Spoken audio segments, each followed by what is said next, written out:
Lucas capítulo 15, a partir do verso 11.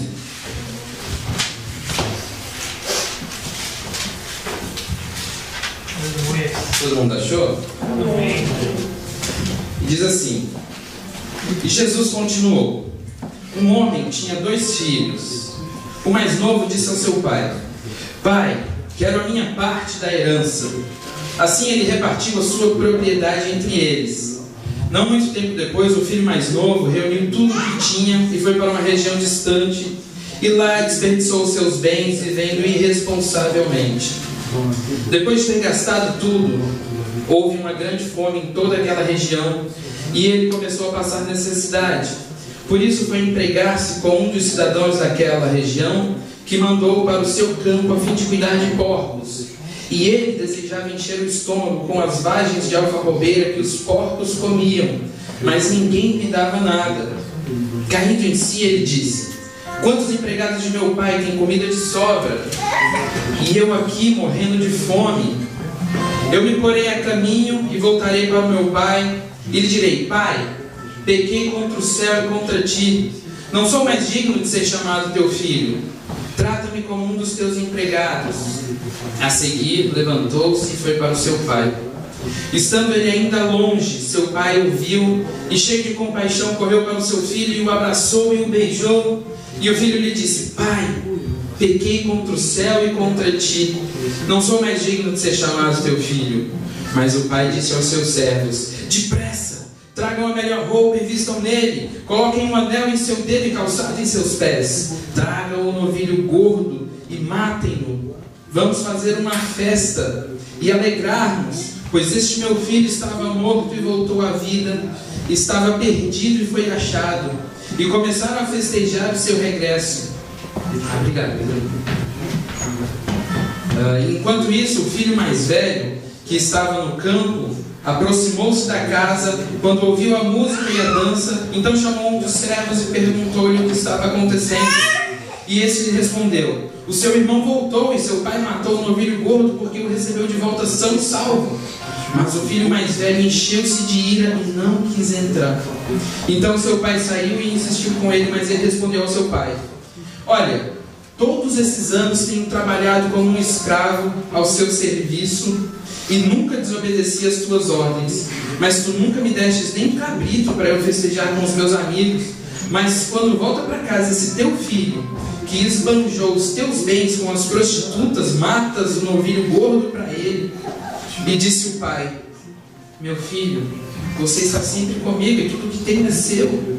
Mas nós tínhamos que celebrar a volta desse seu irmão e alegrarmos, porque ele estava morto e voltou à vida, estava perdido e foi achado. Senhor Jesus, eu quero te agradecer, Pai, porque a tua palavra é viva e eficaz, Senhor. E ela por si só basta, Senhor. Ela traz, Senhor, a cura. Ela traz, Senhor, a restauração. Ela traz, Deus, tudo aquilo que nós precisamos. Mas eu te peço, Senhor, que nessa manhã eu diminua, Senhor, e que todo o meu eu se esvazie agora, que eu me esvazie de todo o meu eu, que agora seja só tua, Senhor. Deus, que o Senhor possa transmitir a mensagem que o Senhor quer falar com a tua igreja, Senhor. Tudo aquilo que o Senhor tem no teu coração, direto para os nossos corações, Senhor. Que não seja, Senhor, um discurso pronto e nem um estudo copiado de algum lugar ou nada preparado, Senhor. Mas que seja revelado do teu Espírito, Senhor. Fale aos nossos corações, Senhor. Fale com cada um de nós e possamos sair daqui, Senhor, cheios da tua presença. Assim como estamos sendo preenchidos, Senhor, desde o início desse culto. O Espírito Santo continue conosco. E que a glória seja somente tua, Pai. Nesse momento que todos os holofotes, Senhor Jesus, sejam voltados para ti. E somente para ti, em nome de Jesus. Amém. Amados, Deus tem me falado muito ultimamente sobre uma coisa que é escandalosa e que a gente não consegue entender: a graça. Vocês conseguem entender a graça? Alguém que já entendeu o que significa isso? Graça, o que é graça? Segundo alguns dicionários, a graça é um favor imerecido. É aquilo que a gente não merecia receber e nós recebemos. É um favor de Deus ou um favor de alguém não merecido. E aqui nessa passagem do filho pródigo eu vejo alguns exemplos que nós, cristãos, e o pessoal lá fora, não cristão, eles não entenderam e desperdiçam. Nós mais do que eles, porque nós nós entendemos o que significa isso. E nós dizemos que vivemos isso. Nós conhecemos a graça, nós conhecemos o Deus da graça, nós conhecemos o doador da graça. E nós desperdiçamos. Por isso eu queria falar hoje sobre o desperdício da graça. Quantos de nós desperdiçamos a graça? E somos como esse filho pródigo. E aí eu sempre tive curiosidade sobre o que significa. Que eu sempre repetia, filho pródigo, filho pródigo, filho pródigo, mas nunca soube o que era isso. Ontem é que eu fui descobrir que pródigo significa quem ou o que esbanja as suas propriedades, que gasta mais do que possui ou do que necessita. Gastador, esbanjador, é um adjetivo. Pródigo. E eu não sabia, eu pensava que filho pródigo era tipo voltou, desviado, alguma coisa assim. Olha só como que a gente se engana nas coisas. E aí eu vendo essa descrição, eu falei, Deus, então eu acho que eu sou pródigo. Eu acho que eu posso me qualificar então como pródigo, porque às vezes eu sou esbanjador e principalmente da graça, da misericórdia de Deus. E nós lemos esse texto aqui, a gente sempre cai matando em cima do irmão mais novo, né? Fala, mas que ingrato! Pede as coisas do pai, pede todos os bens, pede tudo e vai embora, e depois vem com aquele discursinho pronto. Que cara de pau, a gente desce a lenha nele. Mas quantas vezes nós não fazemos isso? Quantas vezes nós não somos esse filho? E é isso que eu queria tratar conosco, porque eu também estou sendo tratado nisso, nessa manhã. Mas não somente sobre o filho mais novo. Existem alguns exemplos também do filho mais velho. Vamos começar pelo mais novo? Olha o que a gente aprende com o mais novo, o que nós conseguimos enxergar em nós. Se você achar alguma dessas características, uma, duas ou todas em você, não fique triste, tá? Eu achei quase todas em mim. O filho mais novo, já começa no verso de número 11, primeiro que nós lemos. Perdão, no verso 12. E ele já começa dizendo, Pai, quero a minha parte da herança. No verso 12, é a primeira coisa que eu posso ver do filho mais novo. Ele chega, pai, eu quero a minha parte da herança. Você sabe o que significa esse pai, eu quero a minha parte da herança? Primeira característica dele, orgulho. Me dá, porque o senhor não sabe administrar. Eu sei administrar isso aí. Se você colocar na minha mão, eu vou fazer melhor, porque eu sou bom. Quantas vezes a gente não faz isso com Deus? Oramos de manhã quando acordamos, Senhor, que esse dia seja conforme a tua vontade, seja conforme o teu querer. E nós tivemos uma visão disso nas últimas eleições. Se eu não me engano, eu posso me corrijam se eu estiver errado, mas nos Instagrams, nos Facebooks da vida, um monte de gente, cristão, lideranças respeitadas, não postaram lá orando pelo Brasil, que seja feita a vontade de Deus, não foi? Foram isso que eles oraram. Teve uma campanha de 40 dias de oração, 40 dias antes das eleições, eles não ficaram orando. E por que quando saiu o resultado, o pessoal falou, não é de Deus, não sei o que, o inimigo se levantou? Uai, eles não oraram pedindo para Deus que o resultado da vontade de Deus se manifestasse? Esqueceram aquilo que está escrito em Romanos no capítulo 13, que não há autoridade que não venha senão de Deus? Que nenhuma autoridade é constituída se não for por Deus? Nós não oramos, não pedimos. Não é porque o resultado não foi o que eu queria, que eu não vou dizer que não foi de Deus. Porque se desse o candidato que eu queria, ia ser de Deus. Mas não deu, então não é de Deus. Isso é orgulho. É achar que a minha vontade, que a nossa vontade tem que prevalecer acima de todas as outras. Olha, eu acho que deve ser feito melhor assim. E quando alguém chega te falando uma opinião contrária, ou quando algo acontece de uma maneira contrária, a gente fica triste. Isso é orgulho. E eu descobri que eu sou orgulhoso. E eu descobri que eu tenho uma raizinha de orgulho aqui dentro. Segunda característica que a gente pode ver do filho mais novo: soberba. Soberba. Olha, me dá, porque o senhor não está sabendo administrar isso aí. eu vou administrar melhor e vou fazer o seguinte, ainda vou multiplicar isso aí, você vai ver o que eu vou fazer com isso aqui. Soberbo, achar que você é melhor do que os outros. Quantas vezes a gente não, por estarmos dentro da igreja, a gente não olha os outros assim de cima para baixo? Eu conheço a verdade, eu vou para o céu, se ele não se converter, ele vai para o inferno. Você já fez isso? Já fez algumas vezes? De achar que só porque eu estou na igreja, eu sou mais importante do que quem não está na igreja.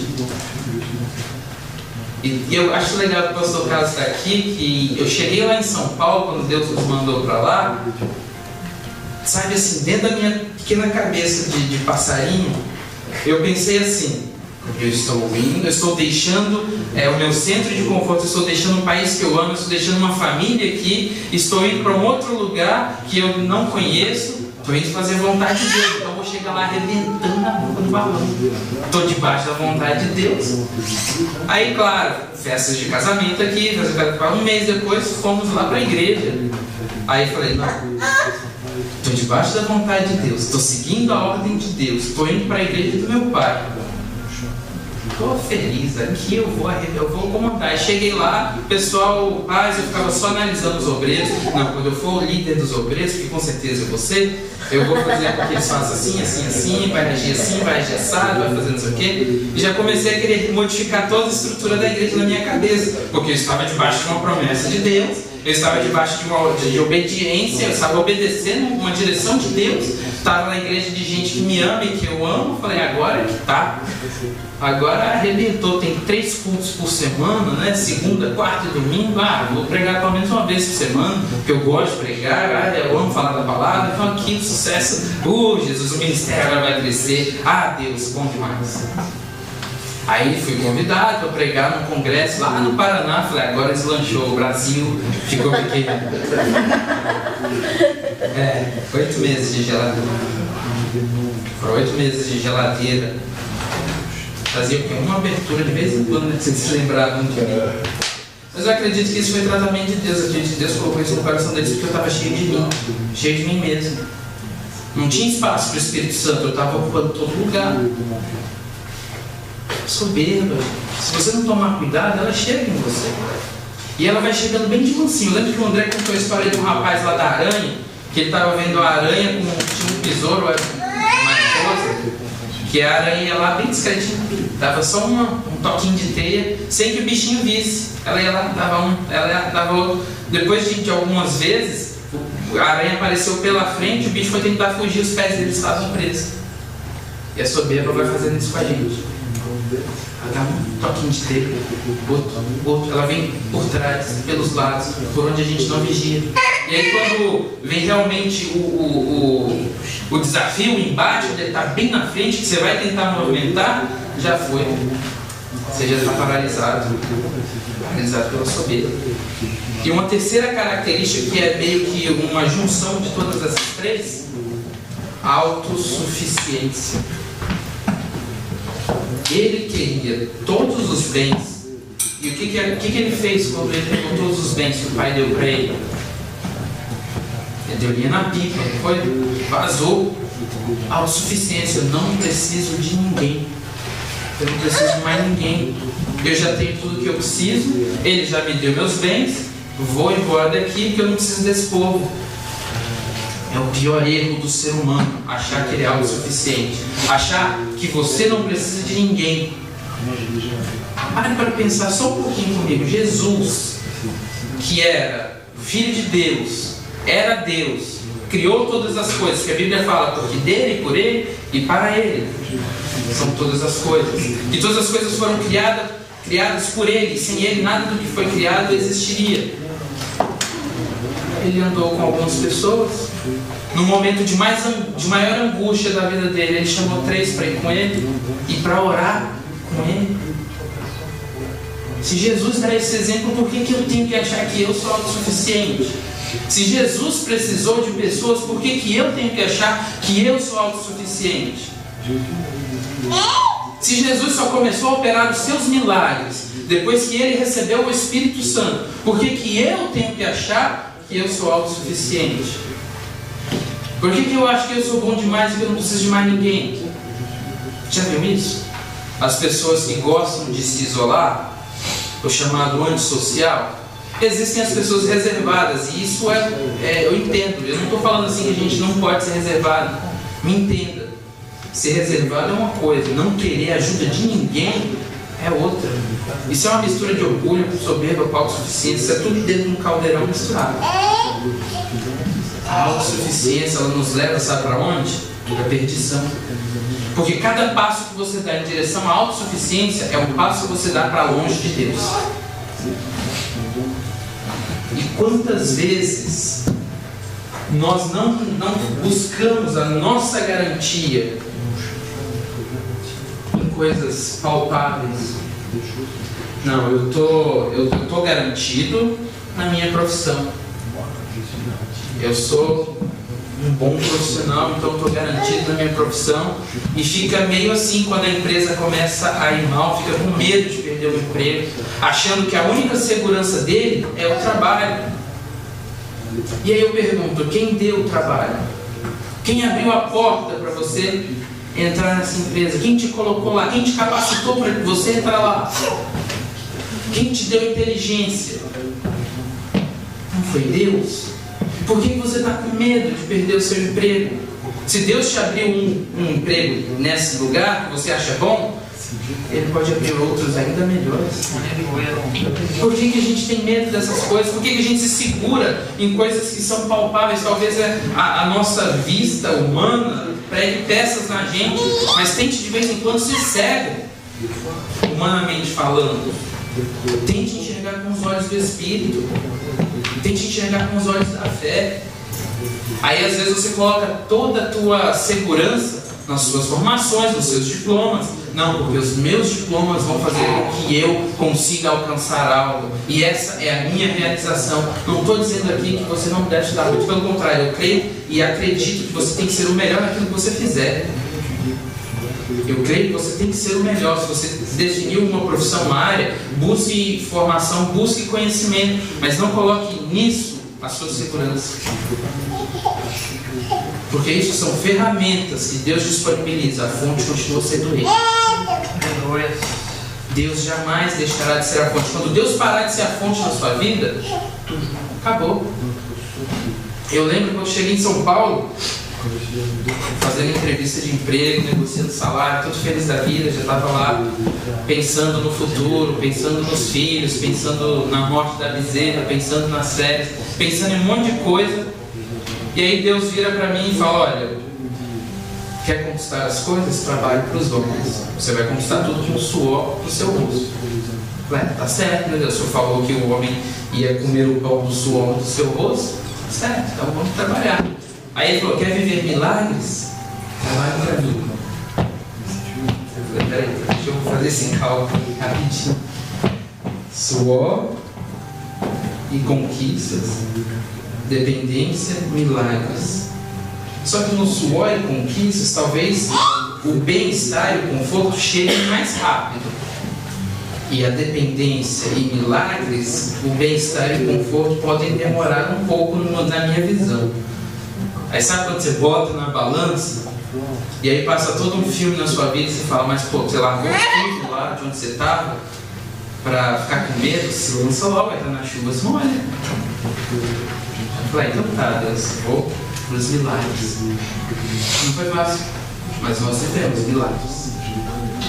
Porque Deus era o nosso sustento e era a nossa dependência. Se eu tivesse ido para os homens, talvez viveria vida boa, vida confortável, conseguiria conquistar algumas coisas, mas deixaria de viver aquilo que Deus tem sonhado para mim. E o que é melhor? Não estou falando para vocês amanhã abandonar tudo e depender só de Deus e viver irresponsavelmente. Não. Entenda. Há momentos. Naquela época, para mim, Deus havia me falado e eu tinha certeza que era a voz de Deus. Se você não tem certeza que é a voz de Deus, não faça. Só faça se você tiver certeza que é Deus falando com você. Sabe por quê? Porque depois, quando as dificuldades aparecerem, você não vai jogar na conta de Deus, não vai pensar: puxa, será que eu me enganei? Porque isso é a pior coisa.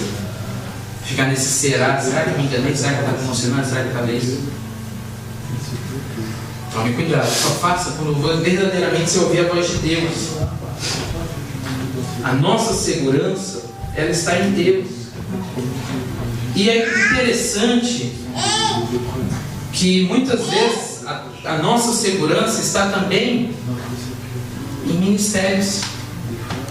Quantas pessoas não estão sentindo que a segurança dele é o ministério? Eu sou pastor agora, a minha segurança é a igreja. A minha segurança, a igreja me banca, a igreja me segura, por isso que o ministério tem que ser bem sucedido, porque o ministério tem que ser bem sucedido para poder me sustentar, porque eu vivo para a obra e a obra me sustenta. É uma segurança errada, né? Servir ao ministério, o ministério pode te sustentar. O apóstolo Paulo defende essa ideia e ele prova biblicamente que isso é verdade, mas não deve ser a tua segurança, ela continua sendo Deus. Sabe por quê? Porque você começa a fazer as coisas pelo motivo errado, você começa a ter as motivações erradas.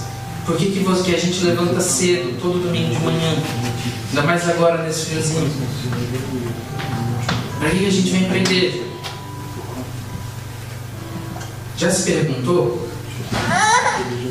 Por que eu deixo a minha casa? Poderia estar descansando agora, acordando um pouquinho mais tarde, acordo cedo a semana inteira. Por que eu faço isso? Já se perguntou? Se uma das respostas você achar na sua mente for, não, mas é porque se eu não for, o pastor vai falar tal coisa, ou se eu não for, eu tenho uma responsabilidade, o fulano vai ficar na mão. Se os primeiros pensamentos forem esses que vierem na sua mente, para e pensa o que você está fazendo. Porque a primeira motivação tem que ser: eu vou lá porque eu vou adorar Deus. Deus é a minha fonte, Deus me sustenta, Deus é tudo para mim. Então nada melhor do que ir lá na casa dele. Não que na sua casa você não tenha Deus, mas aqui nós praticamos a graça e o conhecimento juntos.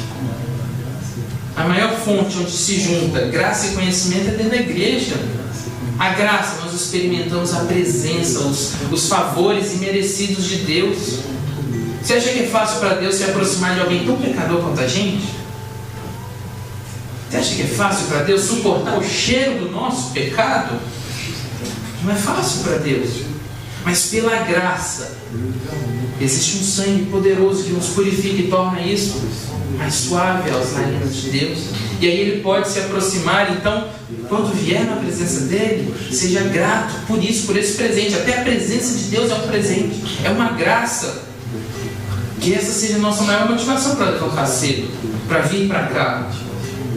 E aí, depois disso, você pode enumerar qualquer outra atividade, porque é bom ver os amigos, porque é bom servir, porque é bom colaborar, porque é bom servir de canal para abençoar outras pessoas.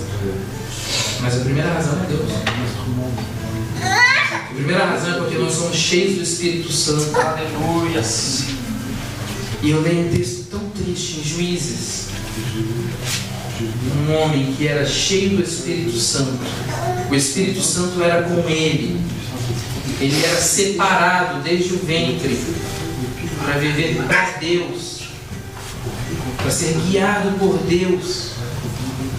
E tudo que ele fazia, ele era bem sucedido porque Deus era com ele. O Espírito Santo estava sobre ele. Mas ele começou a achar que tudo aquilo que acontecia, as proezas que ele fazia, era a força do braço dele, era as capacidades que ele possuía. E aí ele começou a brincar. Sabe a história da aranha? Ele começou a brincar. Ele começou a dar ocasião para a carne. Ele começou a fazer coisas que não lhe era permitido fazer. Sempre dá certo. E aí um belo dia os inimigos vieram contra ele, os filisteus vieram contra ele, e ele levantou e falou: eu vou dar neles de novo, porque toda vez é assim, eles vêm, eu dou neles e eles saem correndo, porque eu sou forte, eu sou o cara. Mas esse texto me chama muita atenção, e você anote esse texto e guarde no seu coração. Juízes capítulo 16, versículo de número 20. Ele disse: ela disse, os filisteus vêm sobre ti, Sansão. E ele despertou o seu sono, e ele disse: sairei ainda dessa vez como antes, e me sacudirei. Ou seja, eu vou sair como eu sempre fiz, vou dar na cabeça deles, eles vão sair correndo.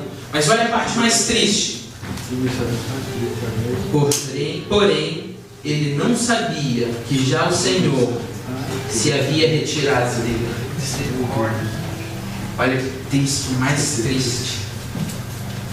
Ele começou a achar que as forças dele, a capacidade dele, é que faziam com que essas proezas acontecessem. E ele foi, mas não sabia que o Espírito Santo já havia saído dele. Quantos de nós não levamos nomes de crente, nome de cristão, nome de vivo? Achamos que estamos vivos, mas na realidade nós já estamos mortos há um bom tempo. Já não leio mais a palavra como antes, já não oro mais como antes. Deus te deu um dom, às vezes ainda te usa nesse dom, mas você está por dentro, na sua essência, vazio, porque o Espírito Santo já não está mais lá. E você nem percebeu.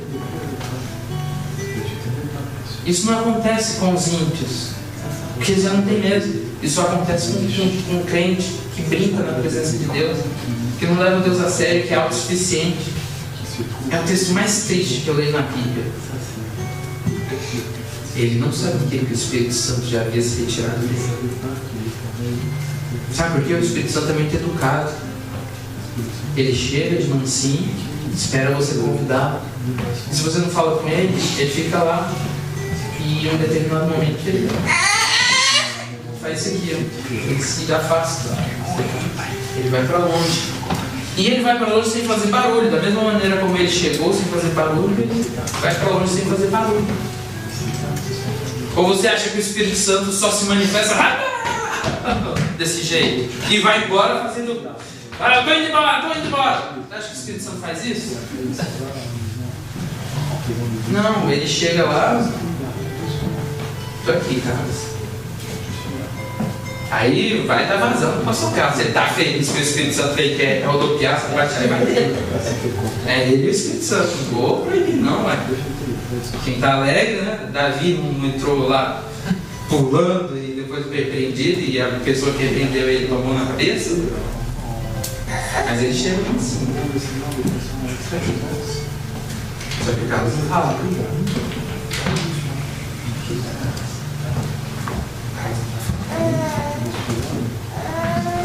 Estou indo. Quiser, eu volto. Ele vai assim. E é triste quando ele vai embora sem você perceber. É triste você se achar cheio do Espírito Santo e ser vazio. Nem você sabe que ele já saiu. E o irmão mais velho? Porque o irmão mais novo nós vimos: desperdiçador, orgulhoso, soberbo, se acha autossuficiente. Mas o irmão mais velho, o que ficou? O irmão mais velho que ficou, depois que o irmão se arrepende e volta, ele chega lá, mas o que está acontecendo ali naquela casa? Ué, nunca vi isso aqui, nunca vi festa aqui, nunca vi esse trem, meu pai e irmã desse jeito. O que aconteceu aí? Teu irmão voltou, cara, tá tendo festa lá, churrascão da hora. Ele, em vez de se alegrar: pô, meu irmão voltou, pô, que bom, que felicidade, vou lá dar um abraço. Achei que ele tinha morrido. Não, ele ficou, foi bravo. Como assim, meu? Aquele cara que pegou as coisas dele, dividiu metade dos bens do meu pai, desperdiçou tudo. Como é que meu pai faz festa desse cara? Você está se enxergando nesse irmão mais velho? Quando chega um novo convertido e logo ele começa a viver coisas sobrenaturais com Deus, e você fala: pô, eu estou aqui há tantos anos e Deus nunca fez isso comigo. E aí essa pessoa que era cheia do Espírito Santo se afasta, desvia por N razões, passa um tempo fora, e você fala: tá vendo? Era fogo de palha, não tem compromisso. Era um crente sem compromisso mesmo, não levava Deus a sério. E aí passa um tempo, esse cara se arrepende e volta. Puxa, eu errei. E aí Deus vai levantar ele de novo. E aí você fica bravo, fala, pô Deus, como é que o Senhor dá dom para esse cara, abençoa esse cara, abre as portas para esse cara, e eu estou aqui todos, santo domingo, servindo na igreja, fazendo tudo na igreja, e nem uma bênção. Pô. Já aconteceu isso com você? Acontece. O irmão mais velho, ele era aquele religioso ao extremo, porque olha, ele estava no campo, trabalhando, servindo nas coisas do pai dele, estava lá, na dele. Muitas vezes a gente não está fazendo por fazer.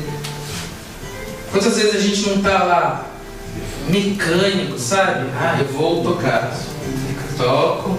Ah, eu vou cantar, canta, mas mecanicamente, sabe? Talvez você até goste de cantar, você tenha um jeito legal, dança, canta, anima o povo, mas é mecânico. Você não está entendendo a verdadeira essência do que você está fazendo, e você nem sabe para quem você está fazendo. O irmão mais velho. E aí começam aquelas questões. Por que às vezes dentro de nós existem aqueles sentimentos que a gente não sabe explicar? Já teve aquela coisa dentro de você que você não sabe explicar, aquela insatisfação, e você não sabe por que você está assim? Tipo, eu já estou, não sei, estou meio para baixo, mas não tem nenhuma razão aparente, eu estou na igreja, eu estou servindo lá, tenho carro, tenho, mas por que está me faltando? Sabe, já sentiu isso? E aí você começa a ver, às vezes, assim, a felicidade dos outros começa a te incomodar. Assim, por que fulano é extravagante desse jeito? Por que ele... Pô, não dá para se controlar, não? Não dá para durante o culto, assim, ele dá um glória a Deus mais baixo aí? Não dá para durante o culto ele, sei lá, ele é todo espalhafatoso na hora de dançar, não precisa disso. Já aconteceu isso com você? A alegria dos outros começa a te incomodar também? E aí você começa a falar, pô, mas eu tenho que chegar cedo para poder arrumar o som e arrumar as cadeiras e fazer acontecer. E está marcado para chegar às 9, 5 para as 9 você já está aqui. E aí 9h15 ninguém chegou aí, você começa a ficar bravo, você começa a falar, o povo é todo mundo sem compromisso, ninguém leva isso a sério. E não, tá vendo? Ó, só eu que tenho compromisso com ele, com a igreja, com Deus. E você começa a querer que os outros façam aquilo que você faria, ou que você acha que faria, e isso começa a te irritar. Já aconteceu isso com você? Ou é só comigo? Será que eu sou anormal? Aí a gente começa a ficar sem paciência, a gente começa a ficar intolerante com os outros, começa a olhar meio de nariz torto para os outros, aí a pessoa chega toda feliz, toda alegre, às vezes Deus falou alguma coisa com ela, e vem compartilhar a alegria com você, e aí você vai, olha irmão, Deus falou comigo hoje, olha, sabe aquela palavra que todas as coisas cooperam para o bem daqueles que amam a Deus? Então, sabe que todas as coisas cooperam para a gente, ele vem todo feliz por essa descoberta. Mas fala, mas lembra do texto que está abaixo, que foram chamados segundo o propósito de Deus, então não são todas as coisas que cooperam, não, tá? Fica mais calma aí. E aí você, sabe, vai começando a ficar, e nem você sabe por que você está sentindo tudo isso. Porque você vai fazer uma retrospectiva, você fala, meu casamento vai bem. Se você é casado. Se você não é casado, você fala, não tenho namorado, antes só do que mal acompanhado. Na escola está tudo bem. Está tudo indo, está tudo funcionando. Na igreja está bem. Eu sirvo lá na intercessão, na dança, no louvor, nas cadeiras, eu limpo. Por que eu estou me sentindo desse jeito? Por que o irmão mais velho, que ficou trabalhando com o pai, servindo o pai, por que ele não se alegrou com o filho que chegou, o filho perdido? Nem ele, eu acho que saberia explicar o porquê que ele sentia tudo aquilo.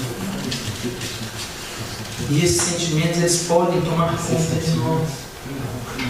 Já acordou com aquela vontade de explodir o mundo? Já vi que você já acordou. Alguém já assistiu aquele filme com o Michael Douglas, Um Dia de Fúria? Que o cara tá no trânsito, aí tá com congestionamento, aquela buzina, mosquito voando, aquela coisa começa a suar, o menino nos carros está chorando, aquela coisa toda. O cara pira, sai de dentro do carro e sai detonando tudo. Sai quebrando tudo, sai atirando em tudo, sai fazendo terror. Já acordou assim? No seu dia de fúria? Já chegou no seu trabalho com vontade de ir embora, assim, que horas que eu tenho que ir embora? Já chegou na sua escola assim, cara, por que esse sinal para ir embora não bate logo? Já se sentiu assim como se tudo te incomodasse? Você sai no frio, bota um casaco, aí parece que o calor de dentro do casaco te incomoda. Mas você abre o casaco, o frio te incomoda. Já sentiu isso?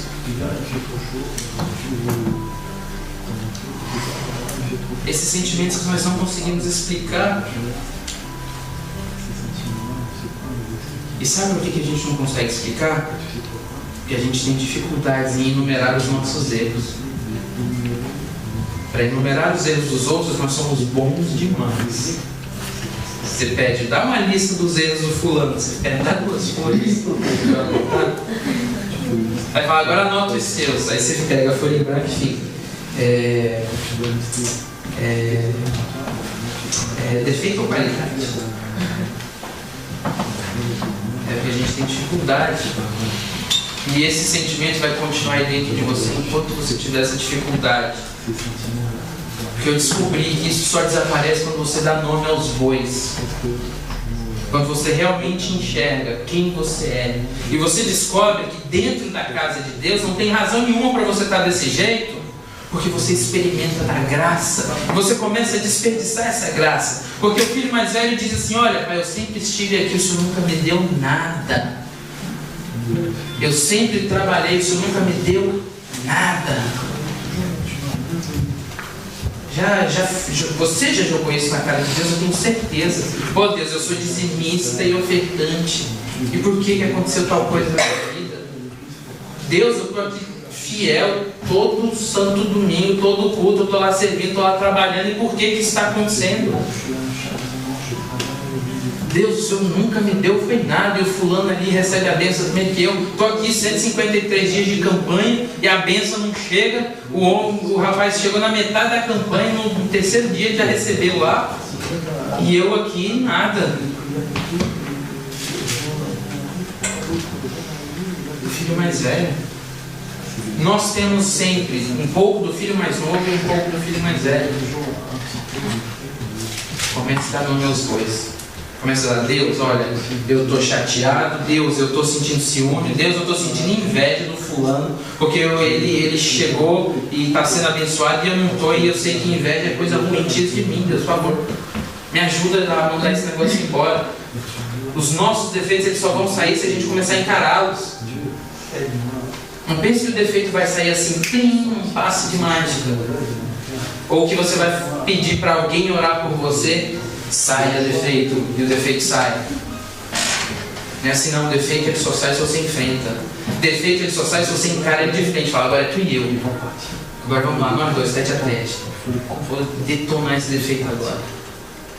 Encara a situação de frente. Deus, eu sou soberbo, sou arrogante, sou mentiroso, porque de vez em quando eu conto umas mentirinhas. Dê nome aos bois. Deus, olha, eu estou dentro da tua casa, mas eu não estou experimentando da tua graça. Eu não estou sabendo experimentar da tua graça, Deus. Porque o irmão mais velho, o pai fala, filho, tudo que é meu é seu. Será que você não percebeu isso? E Deus diz nessa manhã, tudo que é dele é nosso. Nós somos filhos, entenda isso, entenda. Você é filho de Deus. No tempo dele as coisas vão acontecer. No tempo dele, só tem um pouco de paciência para esperar, mas entenda que o fato da coisa não ter acontecido não significa que Deus não te ama, que Deus não cuida de você, muito pelo contrário, Ele cuida todos os dias. Você está respirando? É sinal de que Deus cuida de você, Ele que está te dando ar. Você está com saúde? É sinal de que Deus está cuidando de você. Você está levantando todos os dias para ir trabalhar? É Deus cuidando de você. Seus filhos estão com saúde? É Deus cuidando da sua família. Seu casamento está uma bênção? É Deus cuidando da sua família, do seu casamento, do seu marido. Deus cuidando da sua vida.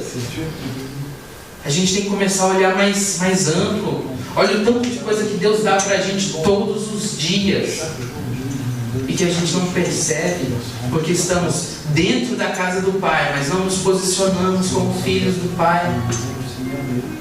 O filho mais velho estava lá dentro da casa do pai, e ele nunca percebeu que se ele quisesse um cordeiro, ele não precisaria pedir ao pai. Era só ir lá e se servir, porque era do pai, o que era do pai era dele também. Entenda, tudo que você quer, ou tudo que você precisa, pode chegar, pode vir.